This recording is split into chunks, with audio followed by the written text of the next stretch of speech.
Hello, I'm going to show you how to build the forge and upgrade gear in Assassin's Creed Shadows. If this video helps you, please like it, leave a comment, and don't forget to subscribe. Okay, so let's unlock the forge. First, keep progressing through the main story until your hideout becomes available and building features are introduced. Alright, complete the required objectives to unlock the forge, before worrying about upgrading every weapon you find.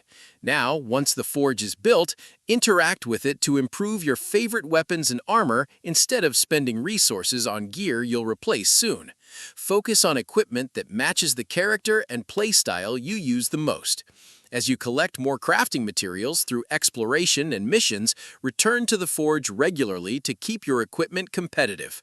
Upgrading a few reliable pieces is usually much more efficient than spreading your resources across everything in your inventory.